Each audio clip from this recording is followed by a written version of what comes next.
Hi, welcome to another episode of Straight Lions Talk. Today we're going to be talking about the Detroit Lions as usual. Today we're going to talk about the Detroit Lions Week 6 matchup against the Chicago Bears, which resulted in the first win for the Detroit Lions in the 2015 season. It took 6 weeks, but we finally got it.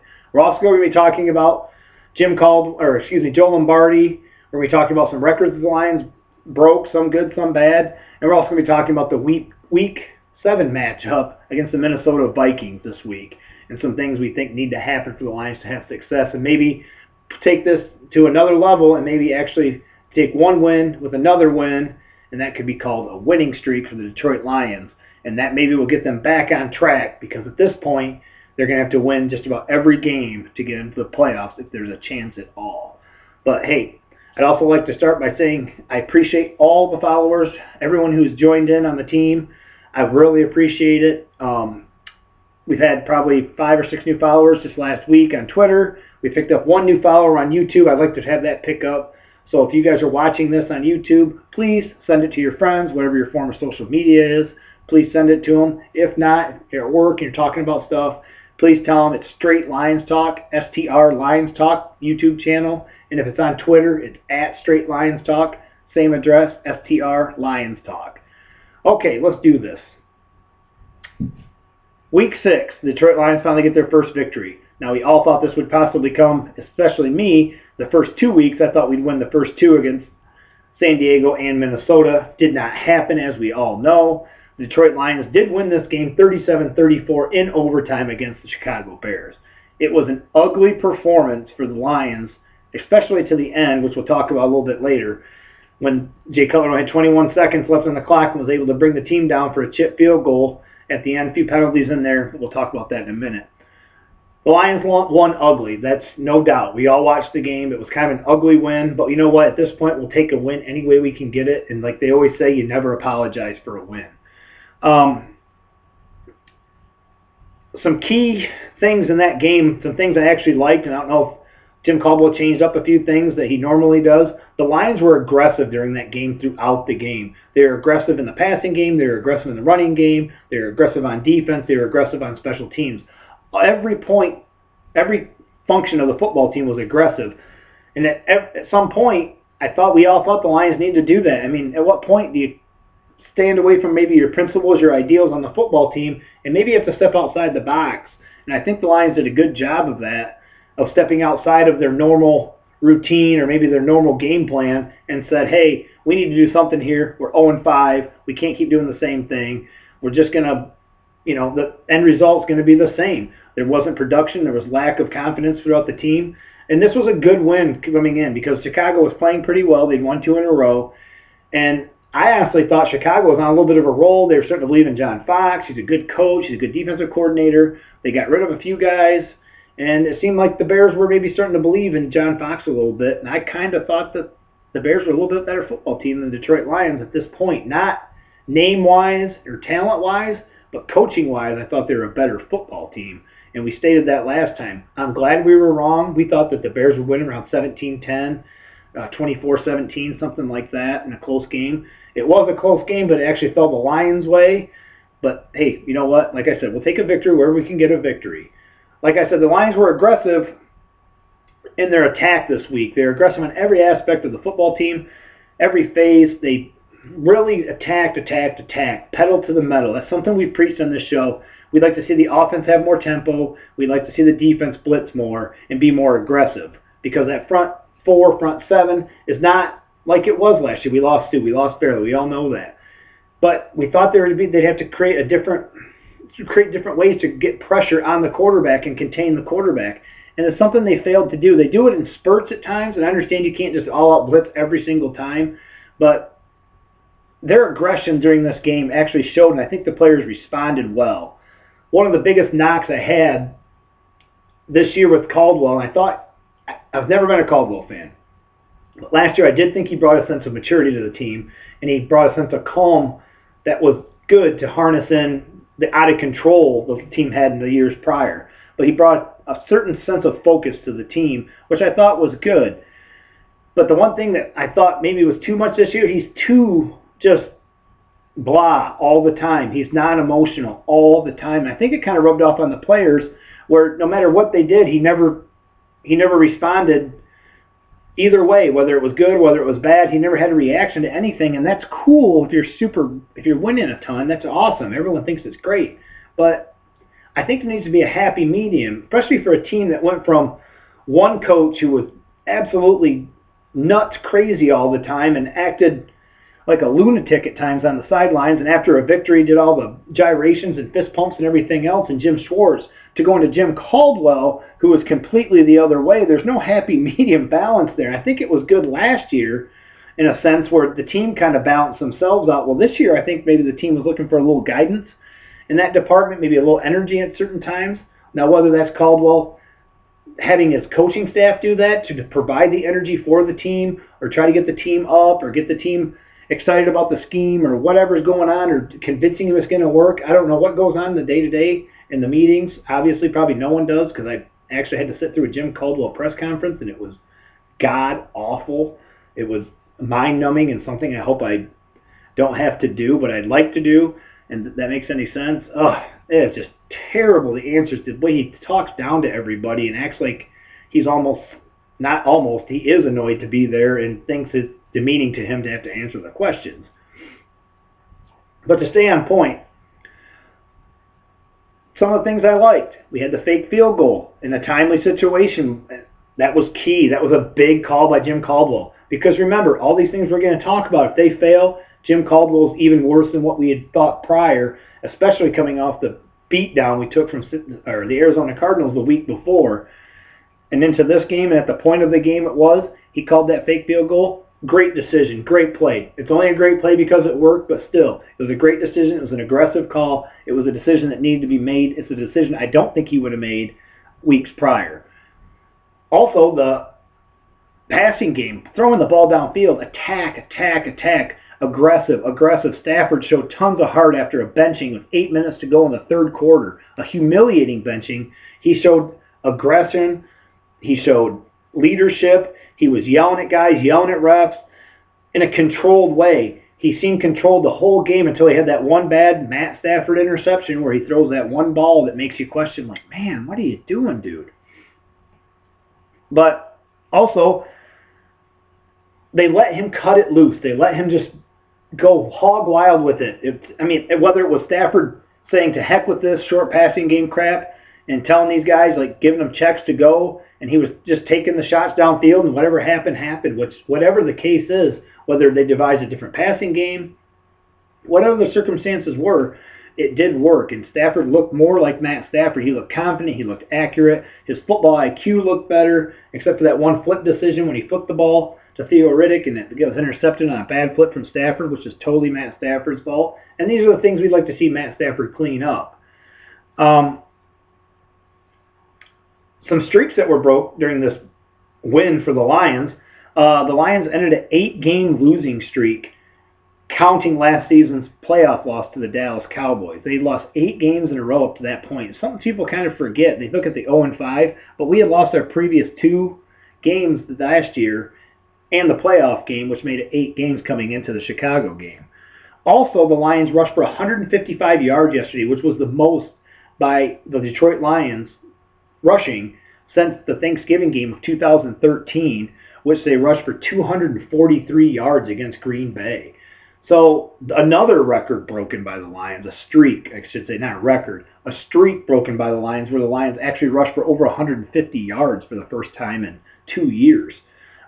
Stafford throws for 300 yards for the first time in 8 games. It would have been 8 games since he passed the 300-yard mark passing. Boy, you never thought you'd see that from Matt Stafford, the way he has to throw and some of the situations the Lions are in, having to play from behind. This whole game was an indication that the Lions broke out. Now, I don't expect the total yardage numbers to be the same all the time, but I hope they can be consistent. I hope Stafford can build on this last game. This was also the most total yards. We had 546 total yards in this game. That's the most we've had since Week 13 last year, which was we had that time in Week 14 against Chicago, the Bears again. That shows you where the Bears' defense is the last couple of years. We had 474 passing yards, combined yards in that game, running and passing. And The franchise record is 623 in 2013 against Dallas in that comeback victory. So we were only 100 yards almost, basically, away, or excuse me, 90 yards away from topping the franchise record for total yards. So this was a highly productive offensive output by the Detroit Lions. It was a breakout game, a breakout offensive performance for Joe Lombardi. It's a breakout offensive performance for Matt Stafford. It showed maybe Jim Caldwell took the restraints off a little bit off Lombardi. Maybe he took them off Matt Stafford. But another thing that happened, another streak that also ended, is Lance Moore went for 100 yards for the first time over 100 yards or 100 yards since week 17 of 2012 was the last time he'd went over 100 yards. So maybe Lance Moore's found a little bit of Larry Fitzgerald fountain of youth, and maybe he can be more productive in the passing game for the Lions also. So those were some of the streaks that were broke during this game that weren't great streaks, but finally they came to an end. Only the Lions could have a combination of streaks like this all in one time period during these losing streaks. It's fascinating to think about the streaks we have as an organization that need to be broke. The Green Bay, the Stafford winning a game against a winning team, things of that nature. That stuff needs to be put to bed and put to rest to get that stuff behind this team. But for the Chicago game, those are some of the things we noticed. Obviously, their offensive production was high. I'd like to see Theo Riddick get a few more carries. We talked about that in our last video. We'd like to see Theo Riddick get more carries. He had 7 carries in that game for 43 yards. We'd like to see him get 14 to 18 carries a game on top of his already best attribute to the team, his receiving ability. We'd like to see him get around 25 touches a game, whether it's passing game or running game, but that's where we'd like to see him get to. And I think he'd have a lot of success. You can tell he worked out in the off season. He's jacked right now. My man is just killing it in the weight room. He looks like he has a very good understanding of the offensive system. Looks like he knows how to find the holes. He runs well between the tackles. Right now, I feel like he's our best option as a running back. I like Amir Abdul. I think he has a lot of ability, but I think Amir Abdul is I think his head's swimming right now. I think he needs some time to maybe sit back and not try to be the man, or be the man that we saw in the preseason game, or be the guy that had the first carry and shook Eric Weddle out of his jock and ran 24 yards for a touchdown. I think he just needs a little more time to maybe sit back and learn, kind of like the quarterback that's drafted early. Situations like that. I'd like to see us have Theo Riddick play a little bit more. Last week we thought T.J. Jones and Theo Riddick needed more playing time. I definitely think right now Theo Riddick needs a lot more playing time. And I think that would give the Lions a lot more consistency to their offense and a lot more production for Theo Riddick. And I think it also helped take a little pressure off the defense if we could control the ball a little bit more in the running game. Obviously that helped in this last game, but the Lions tried their best to lose it in the end. Some of the decisions also in that game that really I thought helped the Lions was the field goal Jim Caldwell decided to kick with about 2 minutes and 50 seconds left in the game. He kicked the field goal once Twitter blew up, and I actually have to say I thought it was a good decision, and he played it by the book. Now, the only reason it's a good decision is because it worked. I understand where people were getting mad. It was a 4th and 4 situation inside the red zone. We needed a touchdown to tie, but the numbers say in the situation that the Lions were in, we should have kicked the field goal, and we did. So here's how it laid out. There was 2 minutes and 50 seconds left. Inside the red zone, 4th and 4. We need a touchdown to tie Chicago. We kicked the field goal instead. Now, we had all 3 of our timeouts plus a 2-minute warning. And like we all know, we needed to stop the Bears at 3 and out. If we don't get them on a 3 and out, the game's over. And what happened? We got them on a 3 and out. They had to punt. We still had that one timeout, we still had the 2-minute warning to go. And we let Stafford do what he does best, run the hurry up and bring us downfield. Now, it all worked out. We got the game, what we thought was the game-winning touchdown until the last 21 seconds, which we'll get to in just a second. But it was I thought it was the right decision by Caldwell, win or lose, because he did it the way you should have done it. I don't know if we would have converted that 4th down. And at that point, we would have had to get, no matter what, we had to get the touchdown, but then we would have had to get it in a different situation. Who knows what the circumstances and how it would have worked out. But I thought it was a good decision and the right call by Jim Caldwell. I have to back him on that. I don't think he got ahead of himself too much, and he wasn't chasing points. Like I said, the only reason it's a good call is because it worked. But hey, it worked out in the end, and he was praised later for it. I thought Terrell Austin called a good game in that game. Now, at the end, with 21 seconds left, the Lions did their darndest to lose that game or come close to losing that game. If there would have been more time at the end there, they probably would have thrown a couple balls in the end zone. Who knows what would have happened. But with 21 seconds left, we allowed Jay Cutler to throw two just absolute darts into Alshon Jeffrey, a couple pass interference calls, and pretty soon, next thing you know, they're on the 5-yard line kicking a field goal in to tie the game, and it goes into overtime, which, okay, well, whatever. It wasn't ideal. We got the victory, but I think one of the problems the Lions have in the fourth quarter now is they can't generate a pass rush, a dominant pass rush like they did last year. They were able to get after the quarterback and control the offensive line with their massive defensive line. We had Sue, Fairley was there once on, C.J. Mosley. Guys like that were able to control the front four and be able to get pressure on the quarterback in those situations. In the fourth quarter, you have to be able to pressure the quarterback. So in upcoming games, I hope the Lions learn from this, that they kind of got away with one here, didn't stay quite aggressive enough at the end of the game, played a little bit too much by the book, and were not able to create enough pressure on Cutler and make him feel uncomfortable to make bad decisions, which he usually does when he feels uncomfortable. But I think they're not going to be able to get pressure the same way they got in years past with Sue, obviously, and some of the other pieces they had there. They're going to have to create the pressure. We've talked about this 100 times. They need to create the pressure. I understand Levy's hurt. I understand Sue's not there. I understand some of these guys don't have that ability, but Tier Whitehead does. Kyle Van Noy does. That's what Kyle Van Noy was actually known for in college, was his pass rushing ability and his way to be able to play the run, and it's something I think we've taken away from him. I kind of thought we'd kind of spread out maybe to a 3-4 type of defense this year, especially with Haloti Ngata, which is another person that needs to come back. Not that Haloti Ngata is the same player, but I think just having him on the field at whatever level he can play at this point in his career is still better than some of the options we have on the bench. He needs to get healthy. The Lions need to get healthy on defense. Okay, Levy's gone, so we don't need to worry about that anymore. But I think we need to worry about the defensive front. Jason Jones seems not to be able to stay healthy. Ezekiel Ansah is having a great year, but he needs to be more than what he is at this point. He's having a great year. We just need more from him. We need him to be more of the man. And I think that would help. I think we need more blitzing, more creative ways to get pressure. Because at this point, we just kind of have to sell out and see what happens. I mean, I'd rather see us go down trying to be aggressive in a controlled way, not stupidly aggressive, but aggressive in a controlled manner, than just to sit back and just let things happen. Just let teams pick us apart. Let teams do this.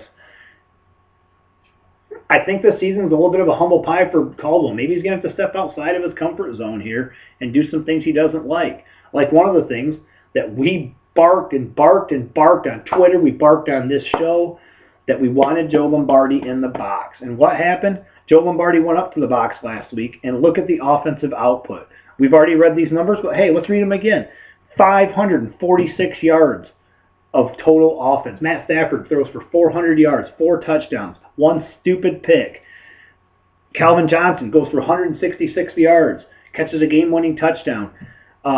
We rushed for 155 yards in this game, the most since 2013, without Joique Bell. What was the reason? Was it because Joe Lombardi was in the box? You know, some quotes on Twitter came up today, and I'll read them here for you. Joe Lombardi said he wanted to move up to the box all year and said it was less hectic. Well, obviously, there's less going on the field, and I think it was less hectic for Matt Stafford. He also said it's a much calmer environment. He said, I should have done it earlier. It's what I always did what I've always done in New Orleans when I was there. Well, if it worked in New Orleans, then why the heck weren't you up there now? Now, was this Jim Caldwell saying, I want you on the sidelines with Matt Stafford to help him along? But I thought that's what Jim Bob Cooter was there for. He's the quarterback's coach. Why isn't the quarterback's coach correcting him on some of his fundamental flaws? And I understand Joe Lombardi was a quarterbacks coach in New Orleans, but his job now is not quarterback coach and offensive coordinator. His job is offensive coordinator. That's what Jim Bob Cooter is there for, to be the quarterback coach, not Joe Lombardi to be OC and quarterbacks coach. That's where I thought things were a little screwy. Was Jim Bob Cooter on the bench? Was he up in the box? Was Joe Lombardi getting bad information? Was Joe Lombardi not able to translate the information he was getting from the box from his coaches? Was he not able to translate that into success on the play calling sheet? Well, obviously not. This is obviously by far, it was almost a franchise record for yardage. He also said, I didn't go up to the box last year because it was a new offense. We were working on tempo and play calling on the sidelines, and I thought this would be the best spot for me. I mean, my man, Joe, how the heck are you working on tempo and offensive play calling on the sidelines? I understand working on offensive play calling during the game because what you write up is not going to always be working. But, dude, you're working on tempo during the game? Are you kidding me? That should be Matt Stafford's job. That should be covered during practice. That stuff should be taken care of. The stuff you work on during preseason, OTAs, the tempo. Here, Matt, this is what we want to do. When we see these coverages, when we see zone, when we see cover 3, cover 4, cover 1, we see man-to-man. These are the opportunities we want to go in this offense. These are the plays we're going to call. This stuff should have been covered in the preseason last year. You shouldn't have to have Joe Lombardi on the sideline micromanage in every situation. That should be Matthew Stafford's job. Matthew Stafford should dictate the pace of the game in a controlled manner. That's what Matthew Stafford should be doing. I think it would help quarterbacks. I think it helps Aaron Rodgers. I think it helps Tom Brady that they have the option to control the pace of the game. Drew Brees, Phillip Rivers, those type of players, I think they control the pace of the game. And that's what we talked about in another video. Matt Stafford's not controlling the pace of the game. He's letting it get out of control. He needs to control that, not Joe Lombardi from the sidelines. What's he going to do? Hey, Matt, dude, you should have picked up the pace on that last play calling. So if you see that situation again, maybe pick it up. I mean, was they just feeding too much information to Stafford on the sidelines and being too I can't say it. Anyway, was they being too sophisticated with the play calling? There's another quote on here that this is what kind of worried me a little bit. This is during the game. We all know Cornelius Lucas started at basically the tight end position because they wanted to go big, and Brandon Pettigrew was hurt. Joe Lombardi said it was stressful losing Pettigrew before the game, and they had to coach him up, tackle Cornelius Lucas, that is, to help fill the role. My man, if your offense is so sophisticated and so much on timing that you're going to run this new system, you're going to run these new plays during for the upcoming week. You're preparing all week, and Pettigrew's in that position to run these new plays and this new way you're going to do it. You're going to go big this week to have a better matchup against Chicago. And you only coach up Brandon Pettigrew at that position. This is the NFL. You know guys get hurt. I can't believe there wasn't a contingency plan to have another player available in case Pettigrew went down, especially with the way he's been injured all year. So I don't know if Joe Lombardi's great at speaking to the media, if he says weird things, but this is weird. Why would you not have Lucas, another tight end, someone that's capable of playing that position, maybe not to the same level Pettigrew does, because we don't have Mike Williams anymore, who we traded to the Patriots, to fill a position of a blocking tight end like Pettigrew. But why wouldn't you trade up 2 or 3 guys, at least 2 guys, double up on everyone's assignment so everyone knows everyone's job? And especially in that situation where that was such a key role to the offensive scheme for that week, that you don't have another player ready to go in case something happens to an often injured Brandon Pettigrew this year. That doesn't make any sense. That is just odd that they panicked on the sidelines and it was stressful. Why should it be? That should be plug and play. Hey, he went down. Cornelius, go in. You need to do this, this, and this. So it was a good win for the Lions. Excuse me. That big package that the Lions ran is another thing we're going to talk about in just a second with the upcoming game against Minnesota.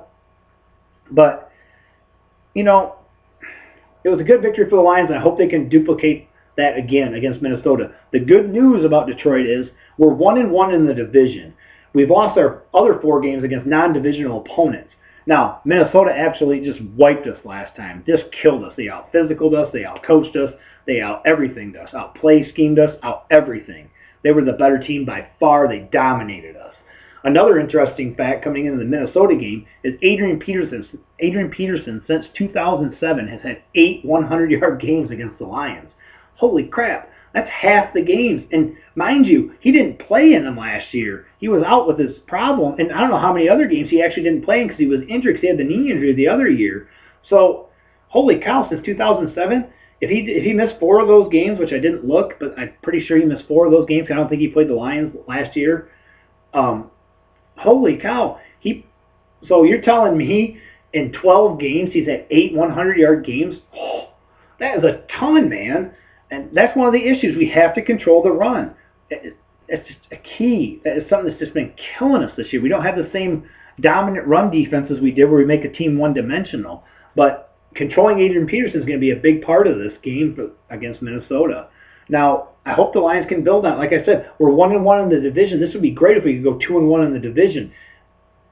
Right now, chasing Green Bay, we have to beat Green Bay twice to chase Green Bay. So until we win every game going forward, Green Bay's way down the road because it won't even matter when we play them. We'll be talking draft talk in Week 8 if they don't keep winning. So they have to keep winning. And if they can just win their divisional games, that'll win the division. That's what we need to do. Right now we need to think about winning divisional games. Whatever happened against Seattle, Arizona, Denver, and San Diego, whatever. They're non-divisional opponents. We had 4 of the 5 of those games non-divisional opponents. So, now is the meat of the schedule. We're going to start playing Green Bay a couple times. This is the second time we played Minnesota. Chicago's coming up quick. We have to beat these guys. These are the guys we have to beat. We have to beat Minnesota this week. We have to win out for the most part. But no matter what, we have to beat our division opponents from here on out if we ever want a chance to sniff the playoffs. Overall record will not get us in. We probably have to win the division, or we have to win out from here on out to even have a chance at making the playoffs. But playing Minnesota this week, like we just said, Adrian Peterson, 8 100-yard games since 2007. Man, that's nasty. He's a great back. He's one of the best of all time, but we have to be able to control him. Kendricks, the linebacker for Minnesota, has been playing extremely well. Someone who has just stepped onto the scene the last couple games to play well. Diggs, the wide receiver out of Maryland, he's playing extremely well at the wide receiver position. He's really on fire. So adding him into the mix, along with Mike Wallace and Charles Johnson and Cordell Patterson. Not that Cordell Patterson's been a big factor, but you never know in these games. It's this guy you always don't think about that ends up being the guy that hurts you the most, especially when you play Minnesota or one of your divisional opponents. But with Diggs playing well and Mike Wallace there, they have Kyle Rudolph, Adrian Peterson. And last time we played Minnesota, Teddy Bridgewater, everyone was raving about how great he was. And I call him check down Teddy because that's all he does is check the ball down. He hasn't really been doing anything all year. He only threw for 150 yards against us, but he ran for 80 yards against us. That's what we have to do. We have to keep him contained. He was killer on third downs during that game. We had him in third and longs a lot of times. He'd run for it. He was able to pass his way out of it. That's something we need to control. But the Minnesota defense dominated us last time. Dominated us. They hit us right in the mouth, and we didn't have any response to it. They were the more physical team on both sides of the ball, offensively and defensively, and they knocked us in the mouth. And they're going to look to do it again. They're probably going to play a very similar way that they played the last time. Now, are we going to be able to get Calvin Johnson deep? Last video we talked about Calvin isn't Calvin anymore. But, he had 166 yards, and it showed some of the old Calvin. But do I think he's going to be the 120 yards a game Calvin? No. I don't think he's going to average 120 yards like he did a few years ago. Is he an effective receiver? Heck yeah, he's an effective receiver. We always said that. We love Calvin. He's one of our favorite players. But the facts are, we need him to be like he was last week, the rest of this way out. Maybe not 166 yards, but an effective deep threat down the field, especially against Minnesota. Maybe a little weak at corner, we have a rookie starting over there. We need to find ways to match him up and get him in situations to be successful. Because if he draws a lot of attention, that opens up Eric Ebron, and that opens up Golden Tate, which is good news for the Lions if those guys are making plays and Calvin's still getting his. And if Theo Riddick gets a little bit more run at the running back position, that benefits the Lions. By far, he's our best option at running back at this time. Do I think Amir Abdullah is going to be better in the end? Yes. If he keeps growing and maturing the way we think he's going to and develop and get to that next level, yeah, he'll be highly productive for the Detroit Lions in years to come. But right now, Theo Riddick has put the work in. You can tell. Look at the dude. He's jacked. He's just diesel, just jacked. And he deserves, and he's earned more reps. He deserves more touches. We need to get 20 to 25 touches with him, and I think the Lions will have ultimate success throughout the season going forward if they can get him those touches. I think he's going to be kind of a dark horse. If it's someone we were kind of not really thinking maybe wouldn't even make the team in our early roster predictions. So with Minnesota coming in, I think we're going to have to do the same thing we did last year. Have that big patches, Cornelius Lucas and Brandon Pettigrew in the field at the same time. Go big, just like the 49ers did week 1. That was the recipe to dominate the Minnesota Vikings, and we can do that. We have the horses to do that. Now, we signed George Wynn because we need an extra running back because Zenner was hurt, and he's out for the year. Not a big George Wynn guy. I think it was a dumb sign, if you want to know the truth. I wanted Bryce Brown. I think he fits what we want to do better. He's more of a powerful back, and he's just a good running back in my opinion. I always liked Bryce Brown. I thought he did a good job in Philadelphia. I thought he did a good job in Buffalo. He's just with Rex Ryan. He's a moron. So, you know, I didn't like the George Wynn sign. I thought there was better options outside of the organization, but it is what it is. Hopefully George Wynn doesn't get a lot of run, but I would like to see Theo Riddick in that power system going after him. We've drafted Burton. We drafted these guys to be more powerful. Maybe, you know what, maybe Travis Swanson's struggling a little bit at center. We thought that'd be a plus going into the season. Doesn't seem like he's responding that way. Maybe we need to move Martinez over. You know, I don't know. So I think the keys to winning this game are the Lions playing power football, but also not being so concerned about playing power football that they can't be diversified in their scheme and be able to open it up at times and make them think. I think tempo is going to be key. I think Stafford has to control the tempo. I think hopefully he can carry this momentum going in, the cockiness, the swag he usually has. He had it kind of back last game, pumping his chest, just beating his chest, just pumped. It made me pumped up. It made everyone pumped up. It made the team pumped up, talking to the players on the bench. Be more of a leader. Big boy football time, Matthew Stafford. Time for big boy football. And big boy plays and big boy games. Every game from here on out is a big boy game. You need to bring your big boy football pants, and you need to take it to them every week from here on out. You need that attitude, that demeanor, that football IQ, and that type of dagger in the heart attitude, and cut their head off no matter how bad it's going or how good it's going. Just keep the pedal to the metal at all times. That's what Detroit needs to do from here on out for success. Last week was a good start, but I think we need to maybe get a little more aggressive. Maybe not with the fake field goals and fake punts and get real crazy with it, but defensively, attack, attack, attack. Offensively, attack, attack, attack.